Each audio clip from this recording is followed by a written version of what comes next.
Good evening. I would like to call the May 11th, 2015 Bellbrook City Council meeting to order. Would everyone please stand for the Pledge of Allegiance? I pledge allegiance to the flag of the United States of America and to the republic for which it stands, one nation, under God, indivisible, with liberty and justice for all. Roll call. Mr. Edwards? Here. Mr. Greenwood? Here. Mr. Martin? Here. Mrs. Middlestetter? Here. Mrs. Seeger Lawson? Here. Deputy Mayor Schweller? Here. And Mayor Barrett. Here. Formal approval of work session and regular city council meeting minutes of April 27th, 2015. Does any member on council have any corrections or additions to the regular city council meeting minutes of the last meeting? Mayor. Seeing none, the minutes are approved as written. Mayor's announcements. We have a couple things this evening. First, we're going to start with the Bellbrook Garden Club, and it's the poster contest winners. Councilman Middlestetter, would you please let us know who won? Okay. Well, I see we have 2 of our 4 winners here. Every year, the Garden Club works with the school to do poster contests for Earth Day. And the Bellbrook Garden Club was founded over 71 years ago, and our aim is to stimulate knowledge, love of gardening, aid in protection of nature, trees, plants, and birds, encourage civic pride and improvement. And with this as our mission, Earth Day has special significance to us. Though we nurture a love for planet Earth through our projects all year, Earth Day gives us another opportunity to promote stewardship. We do this in the form of our annual poster contest for students at Bellbrook Middle School. The goal is to design a poster that promotes the ideals of Earth Day. Their art teacher, Sharon Baltzer, guides them toward the fulfillment of the project. The posters are judged on successfully communicating the message, design quality, neatness, and readability. We are very proud of this year's winners. They are now going to come forward to receive their awards and let you see their prize-winning posters. And I said we've got 2 of the 4. Honorable mention was Mackenzie Pittman. 3rd place is Crystal Barhona. 2nd place is Sydney Fannin. Would you come up, Sydney, with your...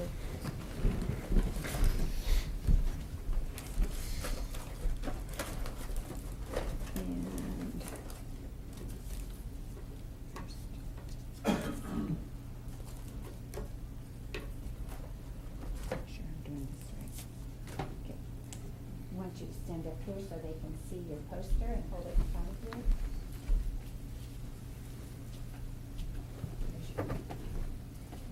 And your good card. I want you to stay up here, okay?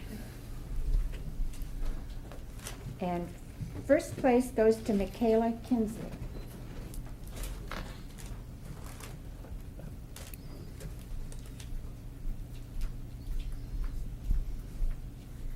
Put your poster up. Thank you very much. You should award and your gift card. Wonderful. Thank you.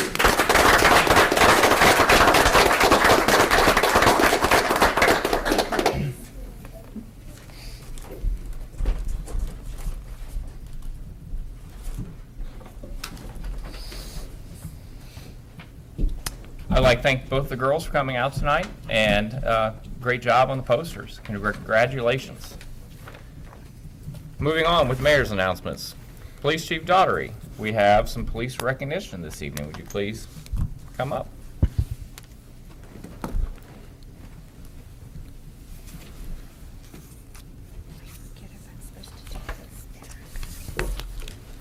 Well, it's nice to see everybody again. It's been a while.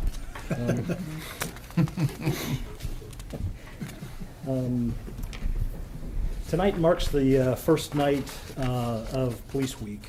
This happens every year to honor the police officers across the country that do our job. One of the things that I wanted to do new here for Bellbrook was to have a system in place to honor or recognize some work that previously may not have been recognized just due to the operation. So if I could have Sergeant Brian Mead and Sergeant Keith Sayers come up here, please.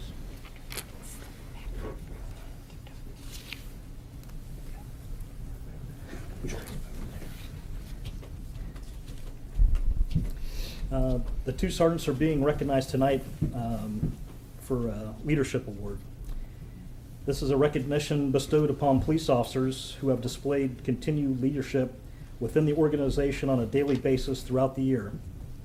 Officers considered for this award must display solid values and consistent behavior in all aspects of their work and must serve as an example for others. They will each be issued a award ribbon, and they can wear this on their daily uniform. A few notes about each quickly. Sergeant Mead, when he was made a sergeant, his leadership skills were evident right from the start. He took control of roll calls for evenings and midnights for the first year he was a sergeant. He did not shy away from handling difficult disciplinary issues. He's always come up with ways to improve operation within the police department. Leads by example. He has a number of OVI arrests and a notable drug arrest within the last year. He was on me to make sure that we got the process to get the part-timers hired, so he was kind of shepherding me to keep on course to do that, which we did. He has a true desire to improve himself and the police department. He has an understanding of big picture needs and how that fits into the individual officers. He runs the training committee. He will always follow through with assignments given to him and have results back to me faster than I expect. He has come up with new online scheduling, which frees up the patrol lieutenant for other duties. And I can say that scheduling has never run better. He's very flexible with his schedule. And Cindy Porter, our administrative assistant, has commented, quote, remarkable ability to work independently and flourish as a brand new sergeant. And I can add that this is a quality that not many people own. Sergeant Salyers is a 16-year veteran of the Bellbrook Police Department. During our transition year from last year through the course of the chief's transition and the lieutenant's transition, I can say that Detective Salyers was the glue that kept us running as a shift and as a department. He kept me informed on most day-to-day activities and how they are supposed to run and the correct processes that they were supposed to follow. Detective Salyers filled in and handled administrative assistant work in the absence of Cindy Porter. He acted as an OIC for patrol on day shift. He served as an FTO for the two new part-time officers. He served valiantly as an investigator and had a felony case history that would rival any detective in Greene County. His overall effort as an investigator is amazing, and he does not have an off switch. That is a fantastic quality to have. He'll work tirelessly to get to the bottom of any case. So if you're a victim, you would definitely want him to be working your case. As our detective, he serves as our evidence tech coordinator and conducts related training for our department's evidence technicians. He currently serves as a mentor and advisor to our new investigator. When they switched, when he became a sergeant, we had a new detective. So among all the other things he's been doing, he helps coordinate with the new detective caseload and how to manage that and best case efforts to go forward. I look forward to seeing what he can do in the future as a leadership abilities on the department. And lastly, he is always available. So I think that is very important as a leader on any department. So that being said, it is my honor and privilege to present to them each a leadership award. That's a to you. You each get one of those detailing what it is, suitable for framing. And each get a maroon ribbon. You could wear that with your dress uniform, or your uniform, your daily uniform. So I will turn it over to them for brief comments.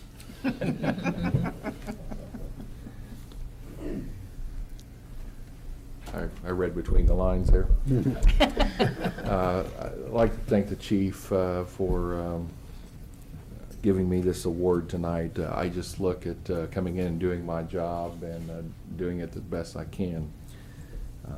The city of Bellbrook has been very good to me over the last 13 years of my employment, and I look for a long career here. I just want to say, not about me, but for everybody that I work with at the police department. We have a good department here, and I want the citizens to know, along with council, to know that our police department here works harder and does more than what I would say a lot of other departments in the area. We go the extra mile on a lot of things that other places might not. Just keep in mind that your police department, the reason why you continue to live in the nice city that you do, and the way of life that you expect that the city of Bellbrook to have, in my opinion, the police department is a major credit, a major reason why you continue to live in the nice community that you do. So again, when you see a police officer, don't be afraid to come up and talk to us. We're just as much as human beings as you are. Sometimes people are a little afraid or might think that you're bothering us, but we're here to serve you. So talk to us if you see us. And again, thanks, Chief, for giving me this award.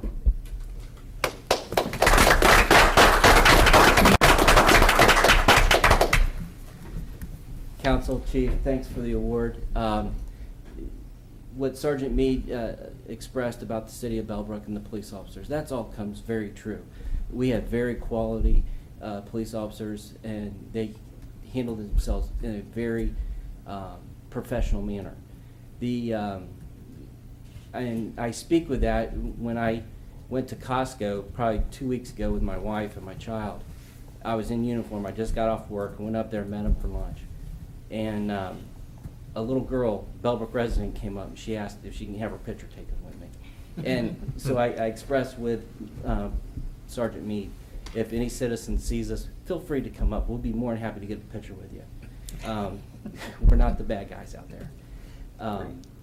As far as the leadership award, my case management when I was a detective, I worked very hard. I take my job very seriously. The only way to get my job done is to help the city of Bellbrook and the citizens. And that's what I strongly believe in. And I'm going to take that work ethic and carry it over as a supervisor, as a sergeant. Thank you. Thank you.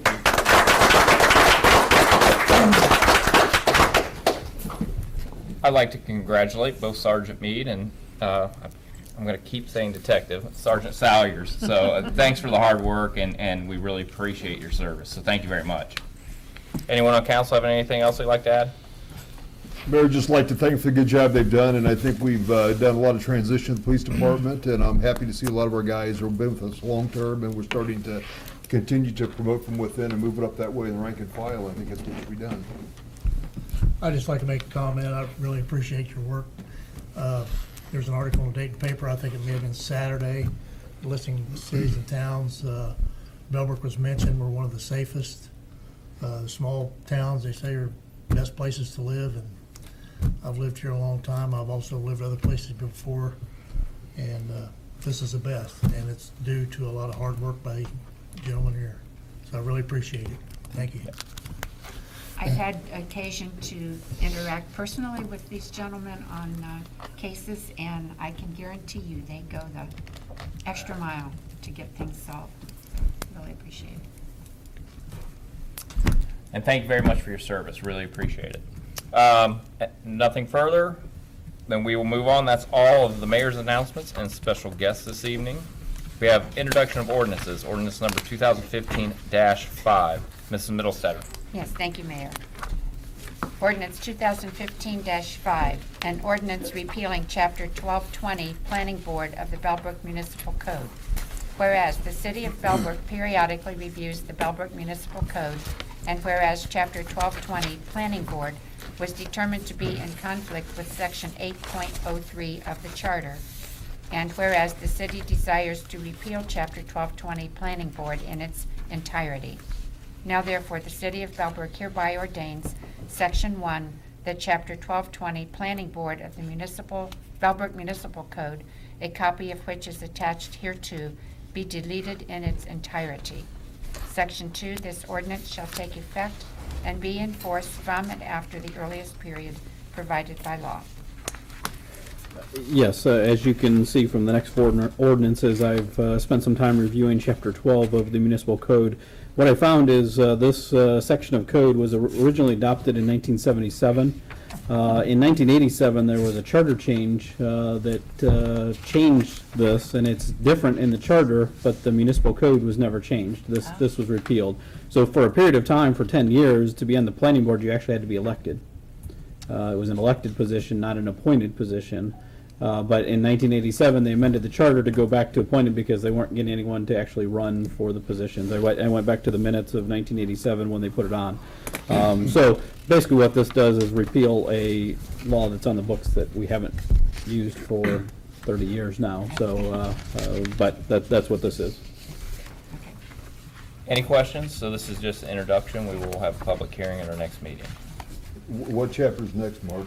I don't know. So we have 4 ordinances on chapter 1200 series this week. I haven't decided yet. I'm weighing my options. So Mark, I mean, obviously this gets deleted in its entirety is what's proposed here. Is there anything that needs to be put back in place? No, because It's all in in the the- charter, it's all in the charter. 8.03, it spells out exactly how somebody gets Okay. appointed to the planning board, and this should have been repealed when that went into place, but Gotcha. it, for whatever Just reason. an oversight. Yeah, just an oversight that didn't realize it was duplicated in the code. Got it. In all seriousness, I'm glad you're doing it because we find so many times at the most inopportune moments, we have a conflict with something, so it's good work to get these things cleaned up Yeah. and organized. That's Yep. sort of the purpose of it there, yes. Great, thank you. So may I have a motion to introduce ordinance number 2015-5? Yes, I move to introduce ordinance 2015-5. May I have a second? I'll second. On the motion by Mrs. Middlestetter to introduce ordinance number 2015-5, repealing chapter 1220, Planning Board of the Bellbrook Municipal Code. Seconded by Mr. Martin. Mrs. Middlestetter? Yes. Mr. Martin? Yes. Mr. Edwards? Yes. Mr. Greenwood? Yes. Mrs. Seeger Lawson? Yes. Mr. Sweller? Yes. And Mayor Bear. Yes. Moving on, introduction of ordinance number 2015-6. Mr. Edwards. Yes, Mayor. Ordinance number 2015-6, an ordinance amending Chapter 1224 subdivision regulations of the Bellbrook Municipal Code and adopting the revised City of Bellbrook subdivision regulations. Whereas the City of Bellbrook has performed a comprehensive review of the existing subdivision regulations, and whereas the city last amended the subdivision regulations in 1989, and whereas the city desires to amend Chapter 1224 subdivision regulations and to adopt the revised subdivision regulations, now therefore the City of Bellbrook hereby ordains, Section 1, that the following amendment to Chapter 1224 of the Bellbrook Municipal Code be approved with the deletions shown by brackets and strike-throughs and additions shown by italics and underlines. Section 1224-01, fee is hereby amended as follows. The following fees are required under the subdivision regulations for the platting of land in the city. Preliminary filing fee $200 plus $200 plus $25 per acre. Final filing fee $250 plus $25 per acre. Lot split, lot combination fee $50. Inspection fee. Prior to approval by the planning board of a final plat and the construction plans, the subdivider shall provide a cash bond in the amount of 4% of the estimated cost of the public improvements, streets, curbs, sidewalks, storm sewers, and water lines to the finance office. The subdivider's engineer of record shall provide an estimate as to the quantities and price, and if a discrepancy exists between the subdivider and the city engineer's estimate, the inspection deposit will be based on the city engineer's estimate. Section E, inspection costs. Inspection costs and the cost of subdivision plan review performed on the contract by the city shall be charged against the 4% deposit. Any portion of the deposit not used shall be returned to the developer at the time of the performance bond or letter of credit is released. However, if funds deposited at the time of the filing are not sufficient to cover all inspection costs, additional inspection fees shall be required when needed at the discretion of the city manager. Section F, water and sewage connections. All fees for connection to the city water system shall be established in Chapter 1042 of the Bellbrook Municipal Code. All fees for connection to the county sanitary sewer system shall be set by Greene County Department of Sanitary Engineering and paid to that agency. Section G, failure to pay filing fee. If a filing fee is not paid prior to the initiation of the construction, a penalty of 50% of the filing fee shall be added to the fees listed in the section if the project is in full compliance with the zoning code. Section 2, that the revised subdivision regulations attached hereto and incorporated herein by reference are hereby adopted. Section 3, this ordinance shall take effect August 1st, 2015. Yes, there are actually sort of two components to this. First, there's the amendments to 122401, which discusses the fees. We increased the fees for the preliminary filing fee and the final filing fee, and we added a fee for the lot split, lot combination fee. Previously, there was no fee for that. But the bigger portion of this was the actual subdivision regulations. These were last updated in 1989, and if you've ever looked at them, you can tell that it was in 1989. It's sort of a mishmash of different documents pulled together. But what we've done is a comprehensive review. It's actually taken a couple years to get through everything, have it reviewed by staff, have it reviewed by the city engineer, to basically reestablish. A lot of it is similar to what was in there before, but now it's more consistent throughout, and we've updated it for how things work here in 2015. The combination of the changing in the language and then the entire adoption of the subdivision regulations is what is being proposed this evening. Questions?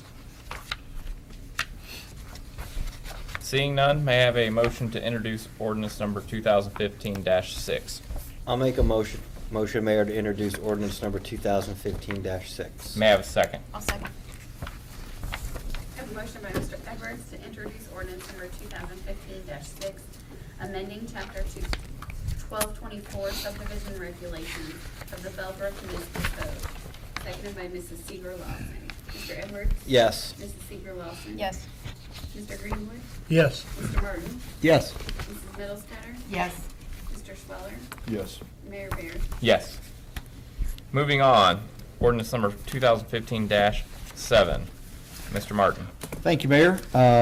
Ordinance 2015-7, an ordinance amending Chapter 1226, Erosion Control, Sediment Abatement, and Stormwater Management of the Bellbrook Municipal Code to establish fees. Whereas the Bellbrook Municipal Code includes Chapter 1226, Erosion Control, Sediment Abatement, and Stormwater Management, establishing standards, principles, and procedures for the regulation of construction and development-related earth-disturbing activities that cause or may cause adverse water resource impacts resulting from stormwater runoff and soil erosion, and whereas Chapter 1226 has been reviewed by staff and an amendment is needed to include fees for permits issued under this chapter. Now therefore, the City of Bellbrook hereby ordains, Section 1, that the following amendments to Chapter 1226 of the Bellbrook Municipal Code be approved with deletions shown by brackets and strike-throughs and additions shown by italics and underline. The resulting will read 1226.02, intent and scope is hereby amended as follows. Section J, Schedule of Fees. The City of Bellbrook shall establish a schedule of fees, charges, expenses, and collection procedure for same and other matters pertaining to these regulations. Until all applicable fees, charges, and expenses have been paid in full, no action shall be taken on any application or appeal. The following fees are required under the Erosion Control, Sediment Abatement, and Stormwater Management regulations. Fill, grade, and excavation permit fee, $100 plus $10 per acre. Section 2, that this ordinance shall take effect and be enforced from and after the earliest period allowed by law. Yes, similar to some of these other ones, as we were reviewing these different sections, it was determined that the fees, these are, actually it's a slight increase on the fees, but the fees were in the zoning code, but they were not in this section of the code. This is the section of the code that they actually belong in. So by adding it here, it'll be within this erosion control, sediment abatement, and stormwater management section of the code. So anyone looking for that will be able to find it easily there And all together. and all together. Yes. Great. Anyone on council have any questions? Seeing none, may I have a motion to introduce ordinance number 2015-7? So moved, Mr. Mayor. May I have a second? I'll second it.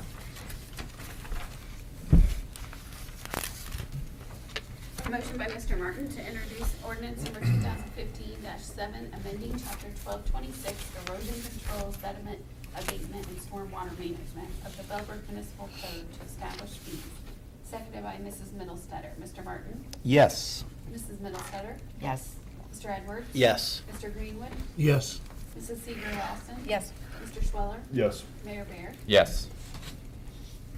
Moving on, ordinance number 2015-8, Mr. Schweller. Yes, Mayor, ordinance number 2015-8, an ordinance amending chapter 1244, zoning permits and certificates of the Bellbrook Municipal Code. Whereas the Bellbrook Municipal Code includes chapter 1244, zoning permits and certificates establishing the fees for zoning permits and certificates. Whereas chapter 1244 has been reviewed by staff, an amendment is needed to update the fees charged for permits and certificates issued under this chapter. Now therefore, the City of Bellbrook hereby ordains, Section 1, that the following amendments to chapter 1244 of the Bellbrook Municipal Code be approved with deletion shown by brackets and strike-throughs, and addition shown by italics and underlined. Section 1244.01, application fees, is hereby amended as follows. Section A, zoning permits or certificates, where required, shall be issued upon payment of fees as provided in subsection B hereof. The application for each zoning permit or certificate shall be accompanied by the proper fee, which shall be received by the zoning inspector and paid to the Director of Finance, and upon issuance of the permit or certificate, paid into the general fund. Section B, and this goes through a series of about 10 different permits. I'm just going to read the changes. Section B, the schedule of fees for zoning permits and certificates shall be as follows. We have changed the zoning permit for signs from $25 to now it's $50. We have added a zoning permit for temporary sign per occurrence. That fee is $25. In addition, we have changed some of the ordinance references for zoning permits for temporary use. I'm not going to read those right now. And finally, in section C, the following fees and charges shall be paid in the general fund and are non-refundable either in whole or in part. We have changed the fee on the application for a variance from $35 to $100. We have eliminated fees for the zoning code book, the subdivision regulations, standard construction drawings, and the comprehensive plan book. Section D, if a permit is not obtained or a fee is not paid prior to the initiation of construction, a penalty of 50% of the permit fee or filing fee shall be added to fees listed in this section if the project is in full compliance with the zoning code. Section 2, this ordinance shall take effect and be enforced from and after the earliest period allowed by law. And again, this is more modifications to codify the municipal code to put in line with the subdivision or zoning code rather. Yes, so in 2012, we actually went through and updated a lot of these fees. So the fees that you referenced had actually already been increased in 2012, but they weren't done within this section of the municipal code. So what we're trying to do is get what's listed in the zoning code consistent with what's in the municipal code. Ultimately, this is what is, the municipal code is what drives all this. So the fee increases for the signs and the temporary signs, those have been in place for a couple years now. The fee for the variance has been in place for a couple of years. What we also did was eliminate some of the charges that we had for the zoning code book, and some of those, we don't charge those. They're all electronic documents these days. There's no need to have a separate fee for those. If somebody wants it, we'll email it to them and they can have it. So again, just trying to clean up, make sure that everything is consistent from the zoning code to the municipal code and everything like that. Questions on council? Mark, I guess I had a question on section D there, where it talks about if a permit is not obtained, is not paid prior, then there's a penalty of 50%. That sentence ends, if the property is in full compliance with the zoning code. What happens if it's not? Then I imagine we can go to you and say you have to make it compliant with the zoning code. So if you do something that does not comply, if you put a shed that is too close to the property line and it's not in compliance, then we have the right to tell you that you have to move that. If you do that, if to the contrary, if it's in the right location and all you did is not get your zoning permit ahead of time, Then we're just gonna add the 50% we're going to add penalty and 50% on everything's because you fine. didn't do it in the right order. But if it's not, we're going to go through the. You're gonna make it in compliance with the code. Yes. Is what's in. Well, right, that's right. We can't issue a permit for something that's not in compliance with the code. That's not Got it. an option that we have. Okay. So we'll go through, either, at that point, either they'll have to file a variance with the BZA if they're trying to get it in compliance, but that's what that means. Okay, thank you. May I have a motion to introduce ordinance number 2015-8? I'd like to move for the introduction of ordinance 2015-8. May I have a second? Second. A motion by Mr. Schweller to introduce ordinance number 2015-8, amending chapter 1244 zoning permits and certificates of the Bellbrook Municipal Code, seconded by Mr. Martin. Mr. Schweller? Yes. Mr. Martin? Yes. Mr. Edwards? Yes. Mr. Greenwood? Yes. Mrs. Middlestetter? Yes. Mrs. Seeger Lawson? Yes. And Mayor Barry? Yes. Moving on, that is it for ordinances, and we do have a city manager's report. Mr. Schlagheck. Yes, I have several items this evening. The first one I wanted to discuss with council is the waste collection contract with Rumpke. That contract expires at the end of 2015. It was a 3-year contract initially, but we do have 2 option years. So the first 3 years, we are paying $12.63 per household per month. If we were choose to accept the 1-year extension for year 4, that would go up to $12.86, which is an increase of $1.82%. And then year 5, which we don't have to decide right now, goes up to $13.11, which is just under 2% also. I guess what our options here are, we can extend this contract with Rumpke, or we can go out and rebid these services and see if another vendor could give us a better price. I will say from our experiences, right now we are charging our residents $13 per month. That pays for some of the administrative costs on top of what we're paying to Rumpke. Even in the 5th year where that goes up, where that fee is actually above what we're charging, we'll still be fine. We'll still have enough money. We won't have to raise our rates, at least through that, based on the rates that are available to us here. I think in general, Rumpke has provided good service to the residents. There have been issues. I won't say that there haven't been issues, but I will say they've generally responded in a fairly timely manner to some of the issues that we've presented with them. So they've been responsive, and we're satisfied with them, but it's not something we have to decide tonight. But if we're interested, if council would like to rebid, that is probably something that we need to move forward and start that process so that we can have that complete in time for a January 1st contract date change, if that were to be necessary. Do we get calls from citizens on any complaints? Yes, we get I calls. mean, is it a lot? Is it 1 a month, 10 a month?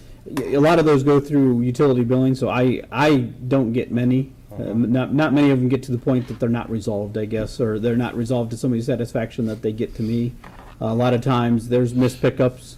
There's times that they'll miss somebody's pickup. Sometimes entire neighborhoods. Entire neighborhoods they have missed at least on one occasion. And generally, they respond to those in a timely manner. Sometimes, not in the case where they miss the entire neighborhood. Sometimes it's people don't have their trash out there early enough and to pick it up, but they will generally pick it up. Mark, how many households are on the, Just over Right. 2,500. so 2,500? So at 23 cents a household, that comes out to whatever that is. $500. Yeah, so I'd say about, 600, 25, let's see, 1,250. 625, $625 A month. A month. a month. Right. So you're talking $7,500 total. Right. Is what you're talking would be the increase to the cost that we would pay. Yes. Right. So I think that the rates, I think, are favorable. I don't know that we would get a more favorable rate going to the open market. There were only 2 companies that bid this the last time. There's only a handful of companies that do this. Yeah, I mean, that's, what was the percentage you mentioned a while ago, 1 point? Yeah, I mean, less than, both years would be less than a 2%. Yeah, which, I mean, that's under CPI, And they haven't increased it for 3 years. Yeah, So over the course of over a 5-year contract, it'll only go up 4%. And when we did this last time, we did this as a group RFP. Yes. So we Yeah. wouldn't have that going for us now, and that was, Well, is the group gonna bid again, do we know, or? I have not, there's the group that we went with, I don't know that any of them will. There are other groups, primarily the members were down in the Cincinnati area, but there are other groups Right, that, right. their contract actually, their 5th year, their contract comes up this year. So there may be a potential to join on to something like that. But I don't know that we're gonna see the benefits of this, a price change on this. I'm sure they'll be comfortable with whatever staff recommends. Yeah. I mean, my sense would be at least do it for this coming year. I mean, I think that's well within where we would be. Yeah, I agree. And I think the other thing that we did change is we went to every week recycling, which when we were at the bi-weekly recycling, I think that was confusing. It was difficult. It was unnecessary to add that confusion, but now it's every week, and I think everyone knows. And we have the recycling containers, which I realize may be a little large for some people, but they're available to everyone. Yeah, my recommendation would be to extend the contract, but I guess that's not, we won't do that right now. That'll be a piece of legislation that will come forward later.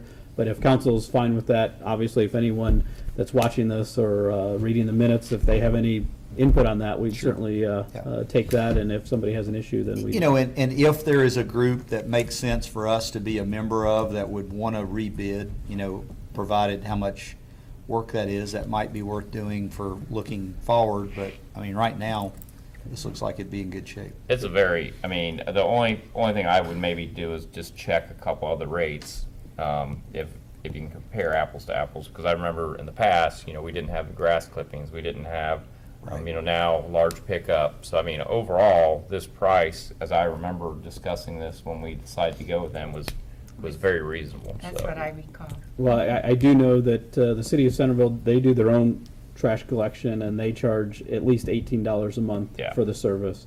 And I know as a private resident, if you get this service from Rumpke, you're paying $22 a month for the same exact service that we're providing here. So that's not a comprehensive. But if you live in Sugar Creek Township, you're going to go out. You can contract with whoever you want, but you're probably going to pay more than $20 a month for the same service. Right. So obviously, some of that's the dense nature of the city versus the township, but we certainly get a benefit out of that. Yeah. Well, I think we're all in consensus then that Yeah. We're- keep our ears open. Stay put. It's one of the better deals we got, I think. It is a very good deal. I- So, I agree. Within your packet, I gave you a copy, and I think Carrie put a copy with you of this lighting audit proposal we received from Energy Optimizers. This is a proposal to replace all lighting within city facilities with LED lighting. So they would come and retrofit these with direct wire LED lighting. And what it would be is they would do that at no capital cost to us, but then we'd have a service agreement over a period of, we could decide whether that's 3, 5, 7, or 10 years to basically pay that back. And the savings would come from, obviously, the energy savings that you would have by having LED lights versus the fluorescent lights and that nature. The materials, we wouldn't be replacing bulbs, we wouldn't be replacing ballast. Obviously, the labor that goes into replacing that.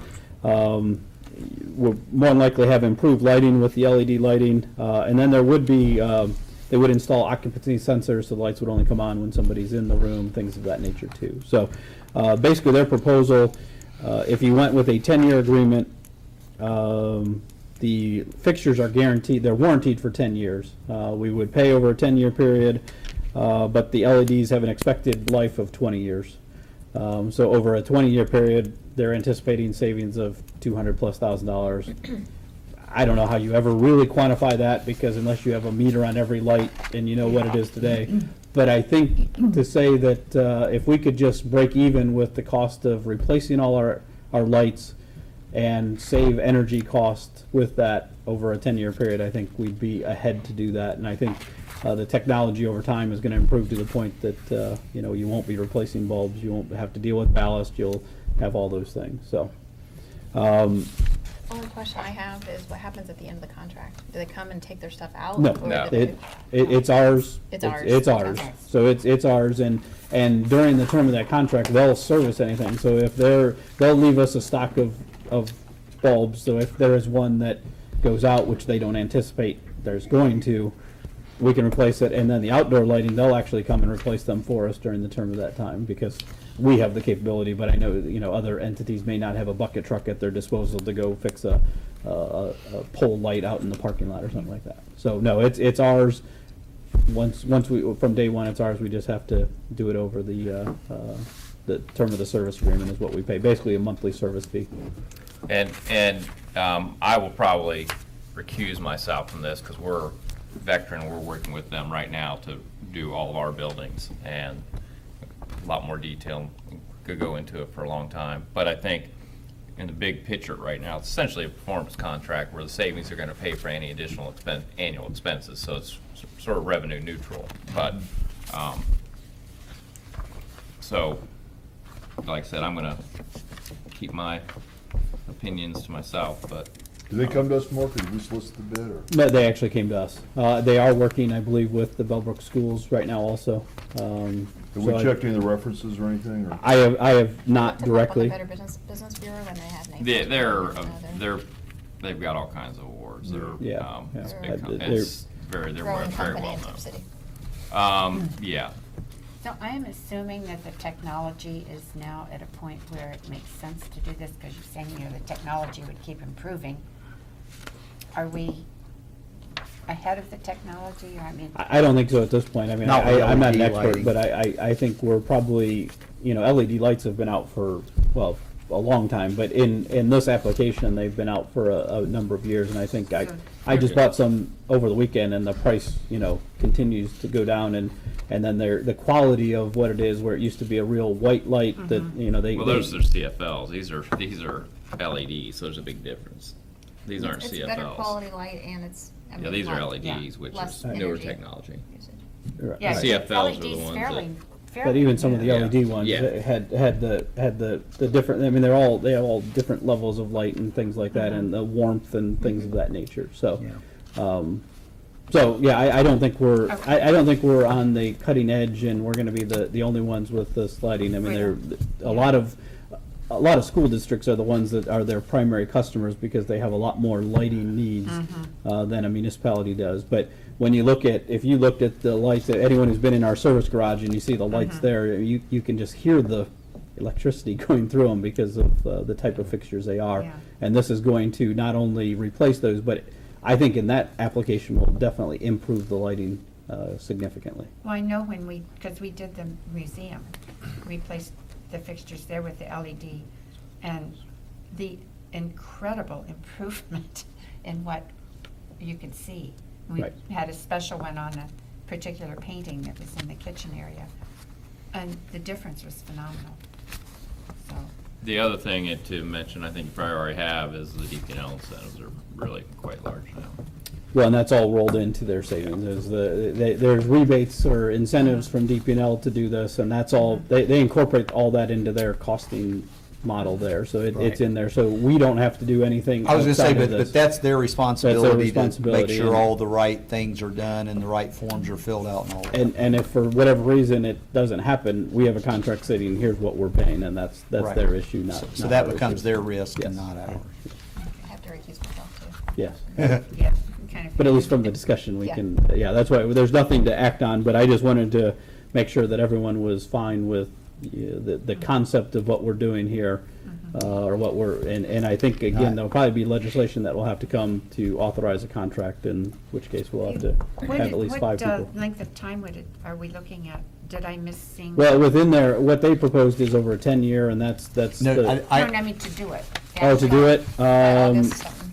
Just, There was they had a schedule. I asked that, I mean, I don't well, he think told me that they can do one of these fixtures in 8 minutes. Installation completed by August. So, Oh, depending on the time frame, it'll be a couple months because they've got to get in every building. They've got to have the ability to turn the power off so that they can do things like that. So there'll be some unique situations because we're not the police are a 24/7 operation. We can't just shut things down, but we have the ability to work around that, so. the only other question I guess I had is, I'm not sure if do we have street lighting service? And if we have a special contract for that? if We that do have a special is in- contract, and that's completely separate from okay. this, and that's with a different company. And actually, that's, outside of this, that's being negotiated through the Miami Valley Communications Council. That contract is up at the end of this year, so that's in the process. And LED lights are certainly something to be discussed with that contract also. Mark, was there any discussion of like having to do wiring or anything like that? I mean, is it mainly just at the fixture? It is all at the fixture, Okay. because all they're doing is taking their direct wiring and LED bulbs, so they're getting rid of the ballast and the bulbs, and they're putting in so there's nothing else there, they're just retrofitting these items here. The only other thing to keep in mind is that if you do have one of those sensors installed, if you don't move a lot, sometimes the lights go out. And so like if we're sitting here and we're not moving enough, it might put us in Yeah. the dark. Boinks. So diagram 12, we'll just have to Every stand once in up. a while, sit you might down. have to have Yeah. somebody wave their arms. Or Okay. something. They're real bad in the bathroom. I'm not going to say where. Yeah. Okay.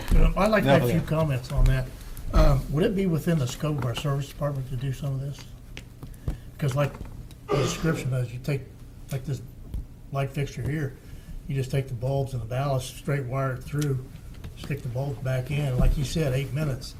I mean, if that, I don't know what their workload is. Well, that's where it comes down to the workload and the ability to do it. I mean, they could do it, it would take a long time, and then we would have to apply for the rebates individually for everyone that we did, and we'd have to do, it would take us much longer to do it. I guess that's the nice thing about this, is they can come in within a relatively short period of time and do it, and we're not taking somebody off the street that needs to be out doing, catch basin cleanings or street sweeping or some of the other things that is really what the service department's responsibilities, that's what their primary responsibilities. That's part of the reason we want to do that, is to free up the person that has to come around to all these buildings and change the ballast and change the light bulbs and do all those things. Is it worth getting maybe a local contractor, get a price on them?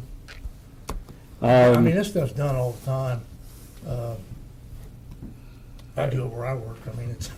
There's not a whole lot to it. I guess what the There's benefit of this Cincinnati. is it's the complete package, and they're doing everything. They're doing everything from the rebates and the audits and everything and the certifications and everything. I'm sure not anyone, but any qualified contractor could come in and swap these out. But what we have to do is find somebody qualified that is willing to do all these and stuff like that. I can check into it, but I'll see where I can go, but I don't even know where I'd begin with This that. is a performance contract, so it's a whole package where essentially you're, in theory, which I think like Donna pointed out, there is no cost. The electric pays for the contract price. It's revenue neutral.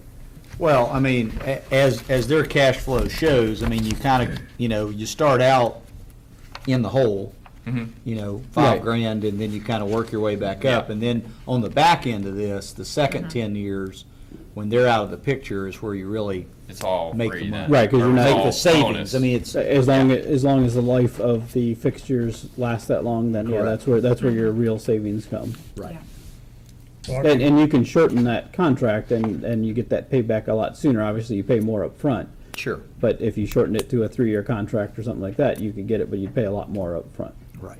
So They typically will make the years work out to be, the electric savings over 10 years means that our out-of-pocket expense after the electric savings should be, because like you said, John, it's over that time period that you're Right. paying for it. It's no net increases, but you get new lights. Right. And more efficient lights, which as they Which last makes more sense, than yeah. 20 years, Yes. you continue to get additional savings. And there may be other performance contractors out there who would do this kind of stuff. They're sort of the leading ones, I think, now, but like I said, I'm indifferent, so.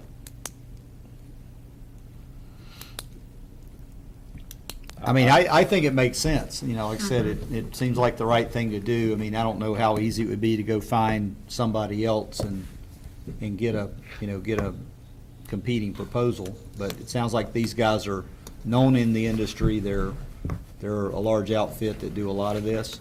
I could probably get us a contact at Carroll if you wanted to talk to somebody. Are they one of the Yeah, ones they're on the listed list? here as one of their local Yeah, areas. they've got the references, so, you know. Yeah, I have might not, be I have not recalling gone the that far yet, references, but, so. yeah, we can That certainly. might be a question, you ask some of those references, ask if they bid it out to anyone else. Or, you know, how long they're into it, are they happy with it, et cetera, you know, just kind of standard Yep. questions. Yeah, we can certainly follow up on that, and I'll see if there's any other contractors out there that could do the complete package of what we're proposing here. Well, all your new schools, box stores, I don't know if you've ever been in some of the box stores, you go in some summer evenings, half the lights are out. That's controlled from states away. They help their bottom line because they go by the lighting, and they'll whack off half the lights. Demand side management. And they every little bit helps. Mm-hmm. And that's part of how in-depth you go with the installation is you can put controls to control anything from somewhere, like I say, states away. Of course, that's more expensive, those controls, and Yeah. it's all electronic. I mean, that's just having motion sensors, I'm sure would help a lot. Yeah. Just That's Just for rooms like this and the conference room and things like that, even the hallways where, 90% of the time there's not anyone in it and it can be dark, or I just have one fixture on, I'm sure is how, so there's still safety lighting.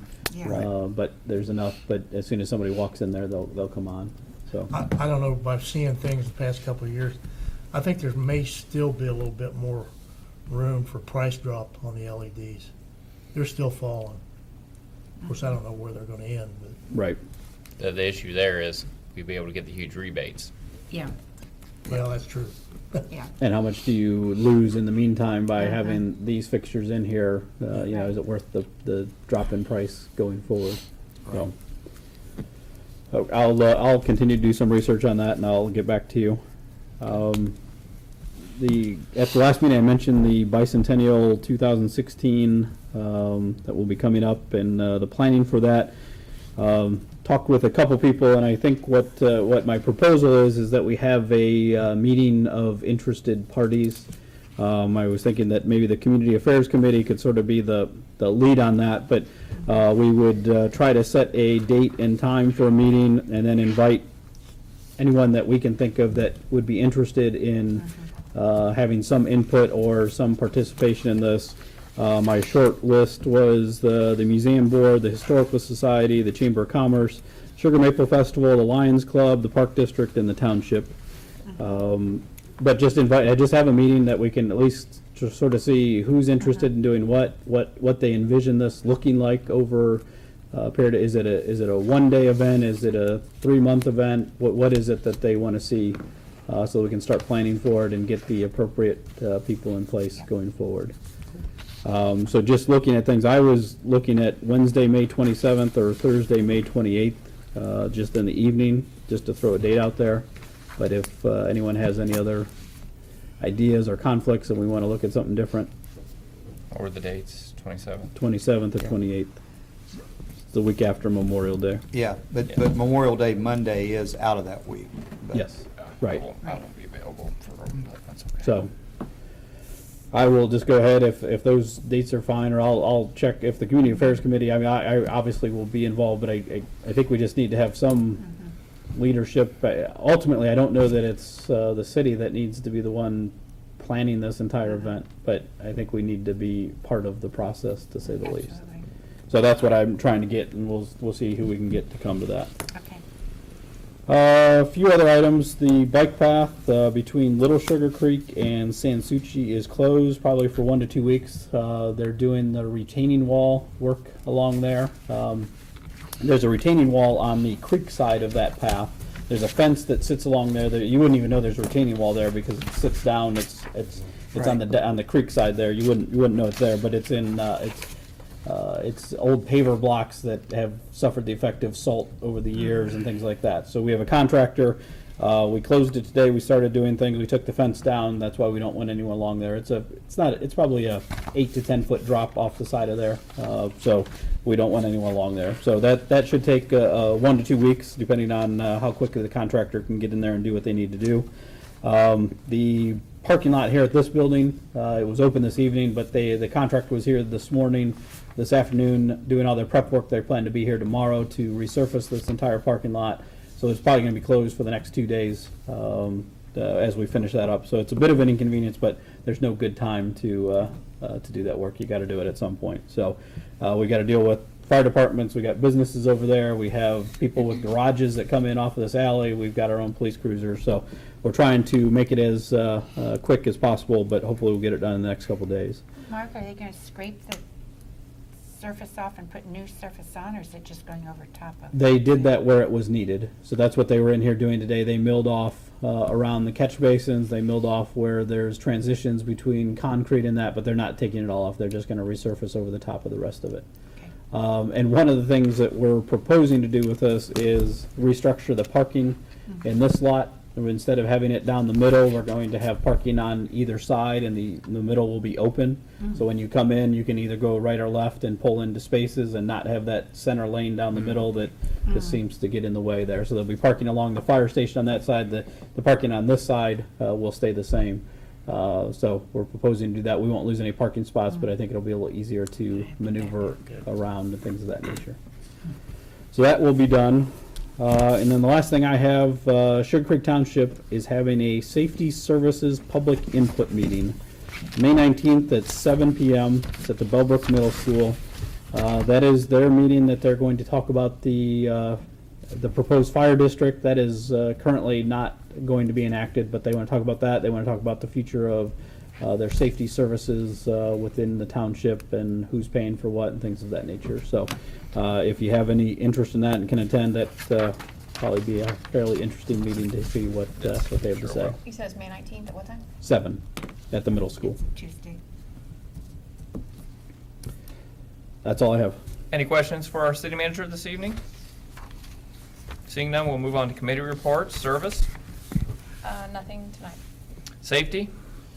Yes, Mayor, we had a meeting with Chief Nyhard, Chief Daughtery, to discuss our departments, and we went over the websites, made some notes, came up with some ideas, try to get people informed when they go to these websites a little better.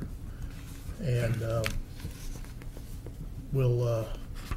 the goal is to try to inform people that all the services that these two departments do, they do, I think, a lot more than what people realize they do, and make sure that they know these services are available.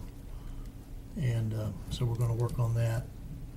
And then I have a letter that was wrote to the mayor from Kim Kublik with her appreciation on April 11th. Says, "Dear Mayor Baird, Chief Daughtery, on behalf of the residents in Sable Ridge Development, I wanted to extend a big thank you to the police officers on duty the morning of Saturday, April 11th, 2015. These officers noticed that a group of us were picking up trash along Little Sugar Creek Road. We do this volunteering as part of the Adopt the Road program and in recognition of Earth Day.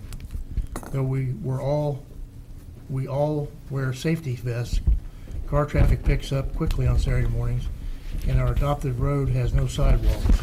The police officers, without a word from us, drove slowly behind us as we collected trash. Their very presence slowed the cars and allowed us to do our work without fear. Please extend our appreciation to Chief Daughtery and his officers for the work that they do every day, but especially the two officers on duty Saturday for their selfless protection of us. They even told us to let them know when we do our pickups in the future so they can assist us again. Bellbrook citizens are so fortunate to live in a community where we see our police force as caring protectors. We're very thankful and lucky to have them. God bless you all. Kim Kublik and all the residents of the Sable Ridge Development." Yeah, this is nice to hear, and I spoke with the chief about this. And in the future, if you have a group, a community group or anything, you may need some help with traffic or safety. You think it may be like a block party, and that's one of the things on the website. And those are the things that we want to make sure people are informed of, because they do a very good job at what they do, and this is one of them sometimes they don't get so much credit for, but I want to make sure they do. And so I appreciate what they did. Thank you very much. Moving on, finance and audit. Mayor, nothing to report this evening. Community affairs. Yes, Mayor. The Community Affairs Committee met earlier this evening to interview an applicant to fill a vacancy on the planning, not the planning board, I'm sorry, the BZA and property maintenance. And we would like to put forth Robert Van Hook as the replacement for Okay. that committee. Do we need a motion? So, that is the motion. Motion. Then may I have a second? I'll second. John. Nick's got it. Nick. Oh, I'm sorry. That was Nick. Yeah, it was Nick. Okay. I have a motion by Mrs. Middlestetter to appoint Robert Van Hook to the BZA and Planning Board. He will be filling an unexpired term, and I don't exactly have that statement in front of me. Seconded by Mr. Edwards. Mrs. Middlestetter? Yes. Mr. Edwards? Yes. Mr. Greenwood? Yes. Mr. Martin? Yes. Mrs. Seeger Lawson? Yes. Mr. Schweller? Yes. Mayor Baird? Yes. Anything else from community affairs? Nothing else. Moving on, is there any old business to address this evening?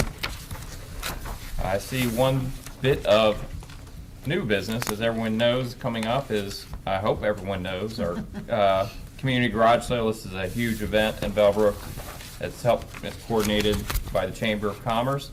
And typically, we always waive our sign ordinance for this, and the garage sale is May 14th through 16th. So there will be, it brings a lot of people to town. It's quite impressive. But I assume, need a motion? Yes. May I have a motion to waive the sign ordinance for community garage sale, May 14th through 16th, 2015? I so move. May I have a second? Second. I have a motion by Mrs. Middlestetter to waive the sign ordinance for the community garage sales for the weekend of May 14th through 16th. Seconded by Mrs. Seeger Lawson. Mrs. Middlestetter? Yes. Mrs. Seeger Lawson? Yes. Mr. Edwards? Yes. Mr. Greenwood? Yes. Mr. Martin? Yes, on the provision that people please go take your signs down on Sunday afternoon. And I think I would also point out, doesn't mean that you can put your sign on someone else's property. So you would need permission, so make sure if you're putting signs out that you have permission to do that, so, Mr. Schweller? Yes. Mayor Baird? yes. Oh, One last thing on that, I was notified that the Salvation Army will have a trailer at Dots on Saturday afternoon to take any donations from 1 to 3 p.m. So as you complete your garage sales, if you have extra stuff that you want to donate to the Salvation Army, they'll have a trailer in Dots parking lot from 1 to 3 p.m. on Saturday. Also remind folks that there is, the Goodwill truck is always up at the Kroger up on Wilmington Pike as well. So you really Yes. have two opportunities there. yes. All right. Good to move on? Yes. Open discussion. Mr. I don't have Edwards? anything tonight, Mayor. Thank you. Nothing, Mayor. Nothing, Mayor? Nothing. Nothing tonight, Mayor. I have nothing. Our audience.